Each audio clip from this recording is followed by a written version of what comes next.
Saudi আরবের বিকাল মানেই বাঙালিদের জন্য ঘোরার সময়, কারণ সকাল থেকে দুপুর পর্যন্ত প্রচুর পরিমাণে রৌদ্রের তাপ থাকে 40 থেকে 42 ডিগ্রি। তাই সবাই মিলে বিকালেই ঘুরতে বের হয়। আজকের বিকালটা আমি আপনাদেরকে সাথে নিয়ে ঘুরে দেখাবো। হ্যালো গাইস, কেমন আছেন সবাই? আশা করি সবাই ভালো আছেন। আমি ইটস মি কালা ভাই আরো একটি বস্তা পচা সস্তা ব্লগ নিয়ে আপনাদের সামনে হাজির হয়ে গেলাম। আজকে আমরা ঘুরতে বেরোইছি, আমি এবং সাথে দুইজন আছে। আজকে আমরা ঘুরে দেখাবো আরব সাগর এবং আশেপাশে যত জায়গা যায় আপনাদেরকে ঘুরে দেখাবো। তো বেশি কথা না বলে চলুন ব্লগটি শুরু করা যাক। তো আপনি কি ভাবছেন তারা বাচ্চাদের খেলনায় দুলছে? না, এটা শারীরিক কসরত করার জন্য সব জায়গায় সৌদি আরবে এটা দেখতে পাবেন। আপনিও চাইলে আপনার বন্ধুদের সাথে এটা এনজয় করতে পারেন।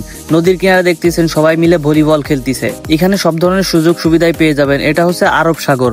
ওই পাশে কোন ধরনের প্রজেক্ট চলতেছে সেটা হয়তো আমি জানি না, আর জানার চেষ্টাও করি না, কারণ এটা নিয়ে আমার কোনো মাথা ব্যথা নাই। আমি আসি সাগর দেখতে, সাগর দেখে ব্যাস চলে যাই। আজকে আসছিলাম আমি, আমার কাকু এবং সাথে এক বড় ভাই রাজবাড়ী জেলার। জায়গাটার লোকেশনটা আমি আপনাদেরকে একটু বলে দেই। এটা হচ্ছে দাম্মামের জুবাইল সাগর পার।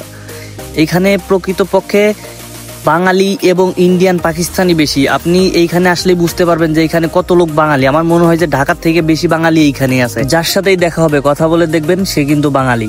এখানে যারা আসে তারা সবাই হতেছে ফেরারি, কারণ তাদের আকামা হয় নাই, কারো আকামা ডেট ওভার হয়ে গেছে। তারা কিন্তু এখানে এসে আড্ডা মারে, গল্প গুজব করে এবং মজা করে। দেখুন সাগর পাড়ে কিন্তু এই যে তারা কি খুঁজতেছে, মণিমুক্তা খুঁজতেছে না, তারা চিংড়ি মাছ দেখতেছে। পানির ঢেউয়ের সাথে চিংড়ি মাছ আসতেছে এবং তারা পাথর সরায় সরায় চিংড়ি মাছগুলো ধরতেছে। এই দেখেন এই আঙ্কেল একটা চিংড়ি মাছ ধরছে, আমি জুম করে একটু দেখাই। এই দেখেন চিংড়ি মাছ, একদম পিওর টাটকা নদীর আরব সাগরের চিংড়ি মাছ। এবং এই যে ঘাসগুলো দেখতেছেন, এই ঘাসগুলো কিন্তু কাঁটাযুক্ত ঘাস। এটা আপনার পায়ে লাগলে ঢুকে যেতে পারে। এটা মূলত উটের খাবার। এবং একটা মজার বিষয় কি জানেন, সৌদি আরবের 50% গাড়ি কিন্তু পার্কিংয়ে থাকে, আর সব গাড়িগুলোই প্রায় স্টার্ট করা থাকে, কারণ সৌদি আরবে পানির থেকে তেলের দাম অনেক কম। আর সৌদি আরবে 2 থেকে 3 মিনিট হাঁটলেই আপনি একটা মসজিদ পেয়ে যাবেন। দেখেন এই যে একটা মসজিদ, এই যে আর একটা মসজিদ।